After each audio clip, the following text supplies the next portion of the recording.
নানান কথা ইউটিউব চ্যানেলে আপনাদের স্বাগত। আজ আমি আপনাদের সামনে নিয়ে আসতে চলেছি মহাভারতের একটি উল্লেখযোগ্য কৌতূহলমূলক কাহিনী।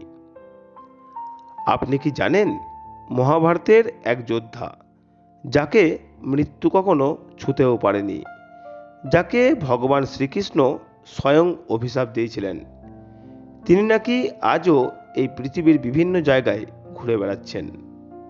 না, এটা কোনো সিনেমার গল্প নয়। শাস্ত্রে তার নাম স্পষ্টভাবে উল্লেখ করা আছে। তিনি হলেন অশ্বত্থামা। আমাদের আজকের এই ভিডিওটি আপনি শেষ পর্যন্ত দেখলে জানতে পারবেন অশ্বত্থামা কি সত্যি জীবিত আছেন, নাকি এটি একটি নিছকই লোককথা মাত্র। তো চলুন শুরু করা যাক আজকের ভিডিও। অশ্বত্থামা ছিলেন মহাভারতের অন্যতম শক্তিশালী এক যোদ্ধা। তিনি ছিলেন গুরু দ্রোণাচার্যের একমাত্র পুত্র।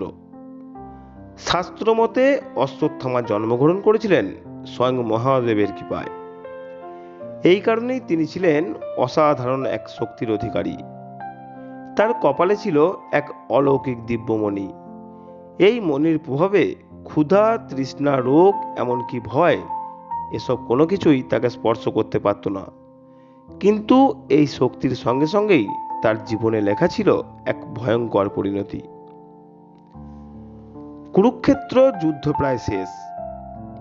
কৌরব বাহিনী প্রায় সম্পূর্ণ ধ্বংস।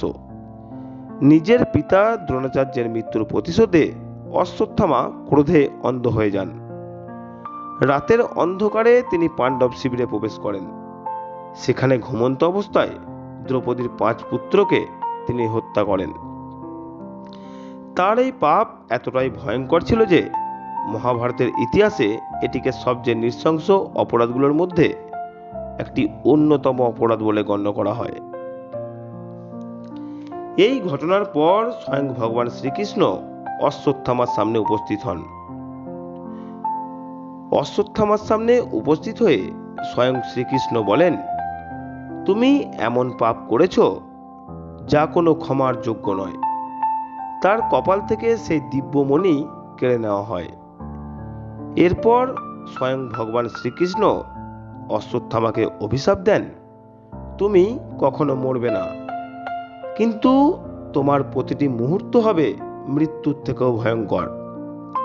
তার শরীর থেকে চিরকাল রক্ত ও পুঁজ ঝরবে। সে সমাজচ্যুত হবে, একাকী যন্ত্রণার সঙ্গে এই পৃথিবীতে ঘুরে বেড়াবে। এটাই ছিল শ্রীকৃষ্ণের অমরত্বের অভিশাপ। এখানেই জন্ম নেয় সবচেয়ে বড় এক প্রশ্ন। অনেক সাধু, সন্ন্যাসী ও লোককথায় বলা হয় আজও নাকি হিমালয়, নর্মদা নদীর আশপাশ বা গভীর অরণ্যে এমন এক রহস্যময় মানুষকে দেখা যায় যার শরীরে গভীর ক্ষতচিহ্ন আছে, যিনি মানুষের সঙ্গে কথা বলেন না। অনেকে বিশ্বাস করেন এই মানুষটি সেই মহাভারতের অশ্বত্থামা। তবে আজ পর্যন্ত এর কোনো বৈজ্ঞানিক প্রমাণ পাওয়া যায়নি। বিজ্ঞান বলে হাজার হাজার বছর বেঁচে থাকা প্রায় অসম্ভব ব্যাপার, কিন্তু শাস্ত্র বলে অশ্বত্থামা হলেন এক চিরঞ্জীবী। হনুমান, বিভীষণ, পরশুরামদের মতো অশ্বত্থামারও মৃত্যু নেই।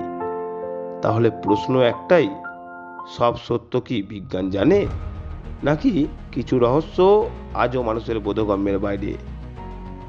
অশ্বত্থামার কাহিনী শুধু ভয়ঙ্কর কোনো গল্প নয়, এটি আমাদের শেখায় ক্রোধ, প্রতিশোধ ও অধর্মের ফল কতটা ভয়াবহ হতে পারে। অমরত্ব যদি শান্তি না হয়, তাহলে তা অভিশাপ হয়েই দাঁড়ায়। আপনারা কি বিশ্বাস করেন অশ্বত্থামা কি আজও জীবিত আছেন? আপনারা যদি বিশ্বাস করেন অশ্বত্থামা আজও জীবিত আছে, তাহলে আপনার মূল্যবান মতামত আমাদের কমেন্টে জানান। সনাতন ধর্মের এরকম আরও অজানা ধর্মের রহস্য জানতে আমাদের এই চ্যানেলটি সাবস্ক্রাইব করে আমাদের পাশে থাকুন। ধন্যবাদ।